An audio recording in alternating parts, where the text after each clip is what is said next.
had 4 hours sleep. I'm severely jet lagged, but I'm feeling great because we are rope dropping Universal Studios.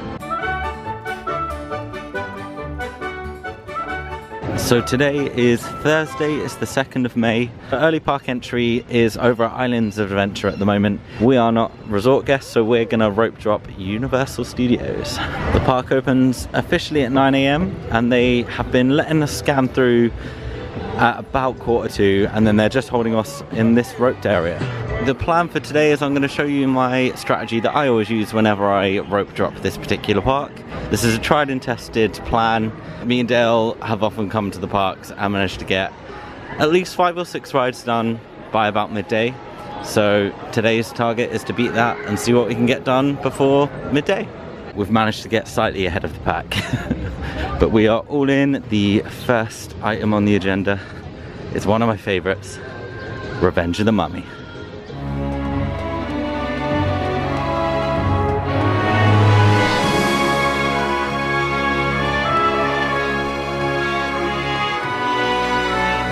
Mummy done, insane as always. One of my favorite attractions, hands down. We walked straight onto that attraction and there was literally 3 people in our ride vehicle, so good use of the first rope drop. Now you do have a couple of options when you do come into the park. You will notice a lot of people will go straight to Diagon Alley because obviously Gringotts is a popular attraction. It gets a really long line, so that is where most people hit up first. However, the reason I decided to do Mummy first is Gringotts has a few pre-shows, so although you can get on it quickly, you're still slowed down by those pre-shows, whereas Mummy, there's no pre-show, it's all in the queue and you're off in a matter of minutes. Is there anything prettier than the view of Diagon Alley with no one in it? So it is about 9:05. We're doing really well for time, but let's see how long Gringotts has got. Can we get it under 15? Let's see. It's saying 15, let's see if it's right.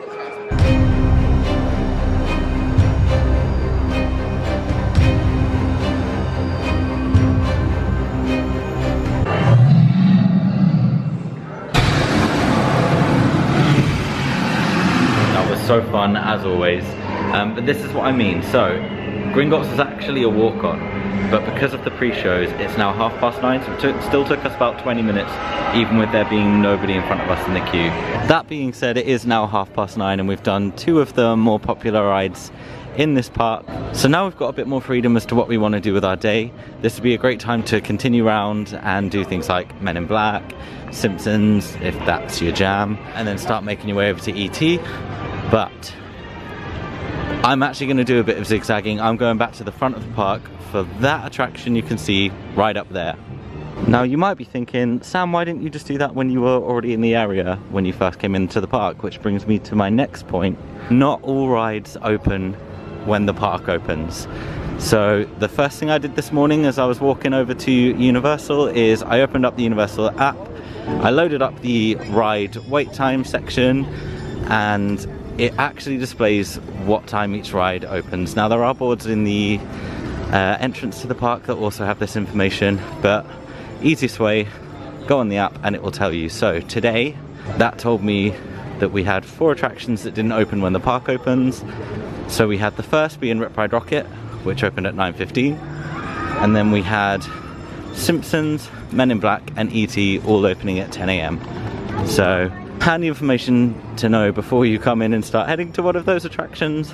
Now depending on your priorities, there are other things that you could be doing with this time. I'm approaching this with the mindset of trying to get as much done as I possibly can, but now would be a great time to do Diagon Alley while there's no people in it.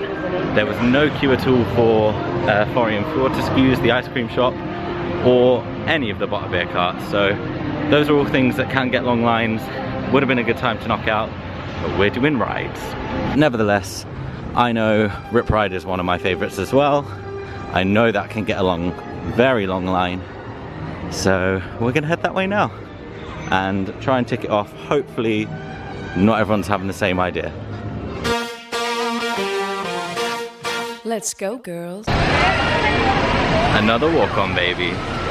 So I am gonna just clarify that I use a strategy every single time I come here, and it works. It always has in my experience anyway. I've never had it this quiet where I've literally walked on everything. There's usually like a 5-10 minute wait for everything, but walking on everything, I've picked a good day. I have picked a good day. I would also like to take this opportunity with my seasonal PSA. Shania Twain, Man I Feel Like a Woman, pops off so hard on that ride. Also, although a lot of these rides do have single rider, and I am on my own today, I'm not single ridering any of them. I'm using the general standby queue for all rides in this particular challenge. So gonna start making our way over to the rides towards the back of the park, but on the way, let's check in with Transformers and see how long the wait is.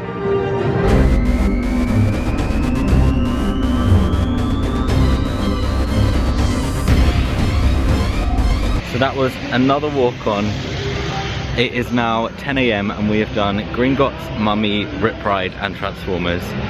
And because it's 10 AM, it is time for another favourite attraction. I realise I'm saying that a lot, but it's true. We are of course talking about E.T. I feel somewhat eager.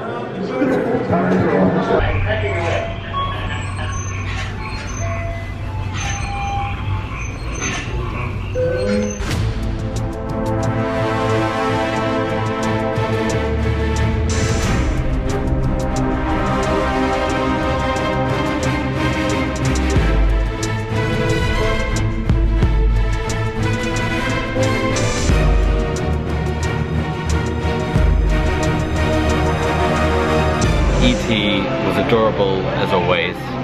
Not me, a 32-year-old man crying on E.T. It was the wind in my eyes. So next up, our 6th attraction is Men in Black Alien Attack. So it looks like they're not doing the pre-show today. Always a bonus. Then, please call Immigration Control.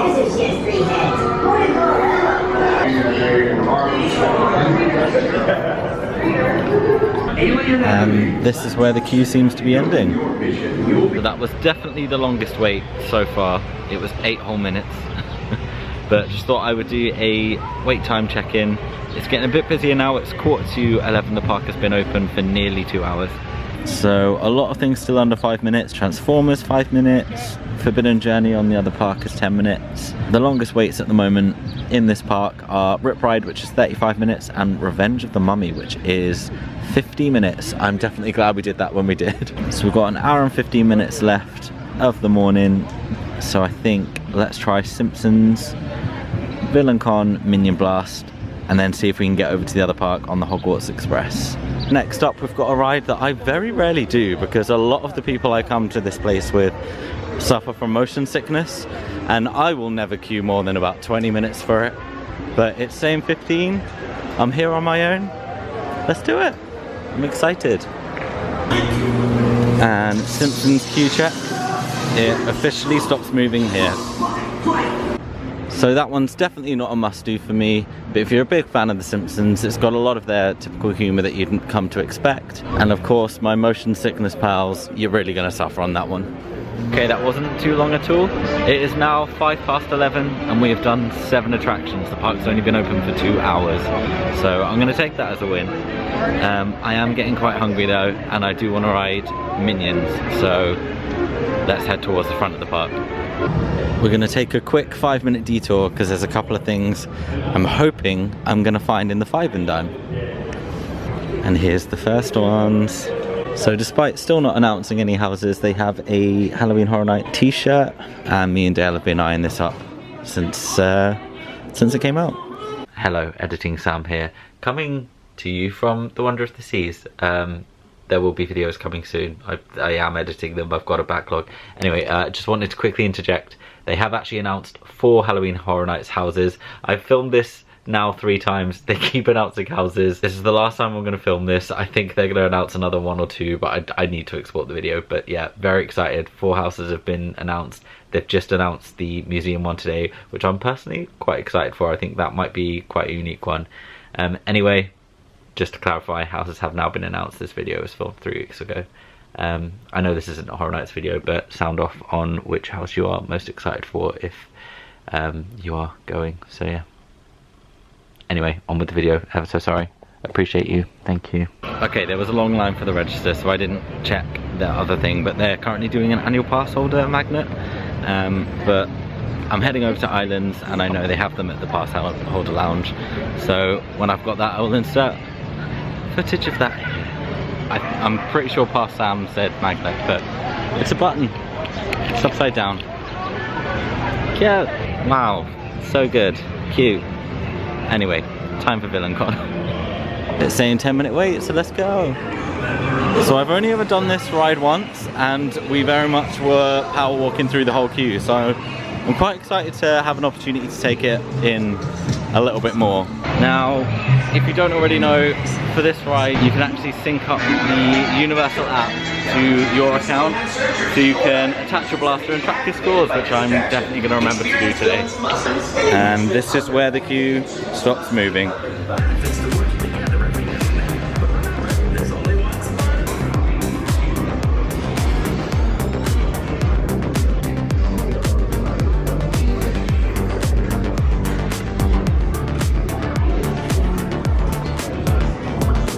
So they do have instructions on the wall and a little shelf so you can sync up your blaster. So I've got the app ready, and then you just sync and tap. That ride is so much fun. I know it's a conveyor belt with screens, and I did want more animatronics and things, but it's just fun. I was like 6,000 points short of being in the top 30 of the day so far. Fuming. Absolutely fuming. So it's now 11:30. We've done all the rides I want to do, but now it's time for food. So some good options. You've got the Today Cafe, always a good shout. They've got good sweet and savoury options, but what I'm going for today is a waffle here at Studio Snacks. And here it is. So it's the strawberry waffle, which is a pearled sugar waffle topped with strawberries, whipped topping, and strawberry and cream crumbs. It looks so good. I've never had this. Let's give it a try. And I've just sat outside the Today Cafe. Right, let's do this.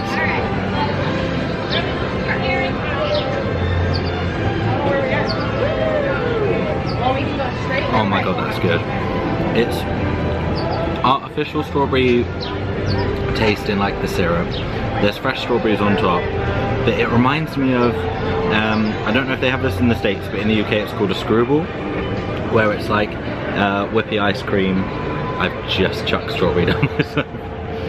It's a whippy ice cream with like bubble gum at the bottom, and you can get it with like a strawberry sauce. That's what this tastes like. So good. Absolutely annihilated that. Don't it always seem to go? You don't know what you got till it's gone. Well, that was a delicious breakfast and really good value. I think it was $8.51 after tax. But I am now heading back towards the London area of the park.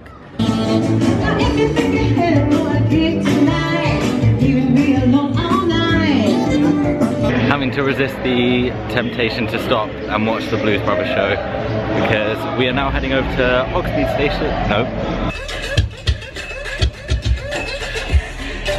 Oh my god, all of the shows are trying to tempt me. But we're now heading to King's Cross Station, because we're going to go head over to the other park now, head over to Hogsmeade. Now usually I would recommend aiming to hop across around 11 if that's the goal, just because the wait time for this, it's such a slow load that it can just take forever. Luckily it's not looking too bad at the moment. I took a chance today. What with it being so quiet, I figured I could probably squeeze an extra hour in, but it is now 5 to 12 and it's saying it's a 10-minute wait. Now you can of course walk over to the other park, especially when this line gets a bit higher of a wait. I would recommend walking, unless it's really a must-do for you. Quite often if you're just wanting to see the train, the Hogsmeade Station one is often quieter. Not always, but most of the time. But the reason we're doing it today, A, it's quiet, or one, it's quiet, and two, it is an extra credit on the ride tally. So of course we're doing it. And there you have it. So it is just after 12 now. And today we have managed to do Mummy, Gringotts, Rip Ride, Transformers, E.T., Men in Black, Simpsons, VillainCon, and get the Hogwarts Express over to Hogsmeade. We did 9 attractions, we had breakfast, all in 3 hours, just over. Obviously it's a bit of a quieter day. I probably would have got 2 or 3 less done on a busier day using this strategy, but I highly recommend it. At the end of the day, it's your trip, make your priorities. A lot of the enjoyment of the trip would come from stopping and watching the shows, taking photos, getting those memories, so I don't recommend rushing, but this is just to display that if that's something that you want to prioritize, just ride, it can be done. Anyway, I'm now off to film another video where I try and do every single rider queue in both parks in one day, so hopefully that one will be coming soon, but regardless, thank you so much for watching if you've watched this far, and I'll see you in the next one. Bye!